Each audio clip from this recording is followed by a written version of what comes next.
the roar that shook the stars. The warship Vorthian trembled.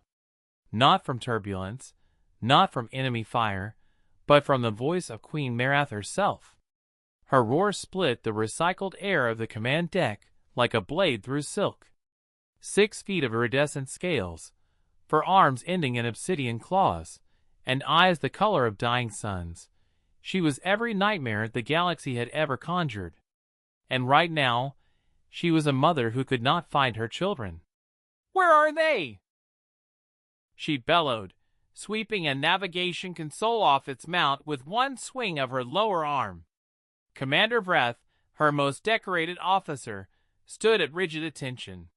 His crest, the ridge of blue spines that ran from his brow to the back of his skull, was pressed flat against his head in pure, unfiltered fear.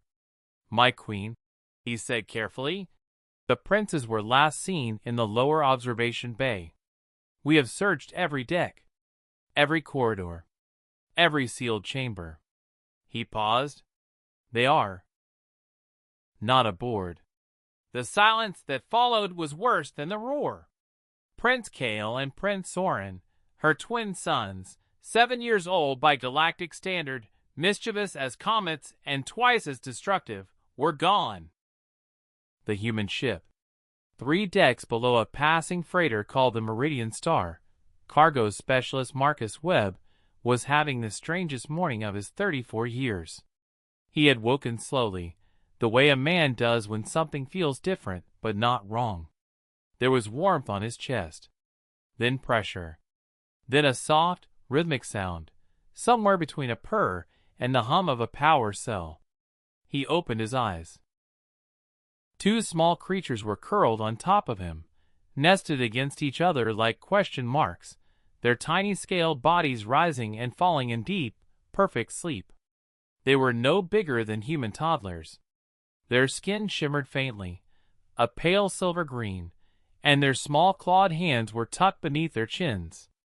They were, objectively, the most alien things Marcus had ever seen. They were also, somehow, undeniably adorable. He didn't move. He barely breathed. One of them, the slightly larger one, made a clicking sound in its sleep and tightened its grip on Marcus's shirt. "Okay," Marcus whispered to himself. "Okay. We're doing this." It took 40 minutes for Marcus to carefully extract himself without waking them, prop them gently on his bunk with a folded blanket, and contact the Meridian Star's captain. It took another 20 minutes for the captain to contact the Galactic Transit Authority. And it took exactly 4 minutes after that for every proximity alarm on the ship to scream at once. The Vorthian dropped out of faster-than-light travel so close to the Meridian Star that the freighter's windows went briefly white. It was not a request. It was not a negotiation. It was a queen arriving. Queen Marath boarded with 12 armed guards and 0 patients. Marcus met her in the docking corridor. Alone. He'd insisted, over the loud objections of literally everyone else on the ship.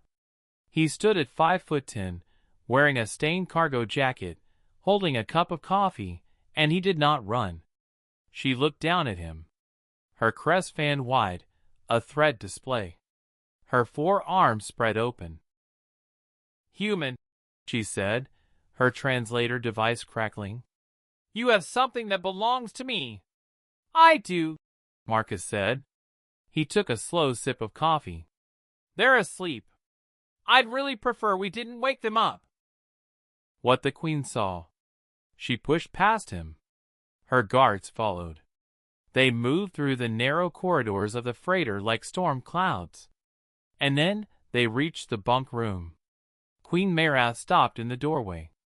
Kael and Soren were still asleep, curled together in the fold of Marcus's blanket, which someone, Marcus, had tucked up around their small shoulders. A half-eaten protein bar sat on the nightstand beside them. Soren had apparently woken briefly, eaten some of it, and gone straight back to sleep. The queen stood absolutely still. Something moved across her face, something vast and private and entirely maternal. Her crest lowered slowly until it lay flat. Not in fear this time. In relief. She turned to Marcus, studied him for a long moment. "You did not harm them. They were cold," he said simply. "And they picked me. I didn't think I had a vote." A sound came from the Queen then. Low, resonant, almost musical. Her guard straightened in surprise. Marcus would later learn it was the Vorthian word for gratitude, spoken only by royalty, given only once in a lifetime. She said it to him, a cargo worker in a stained jacket, without hesitation. Behind her, Cale opened one golden eye, saw his mother, and smiled in his sleep.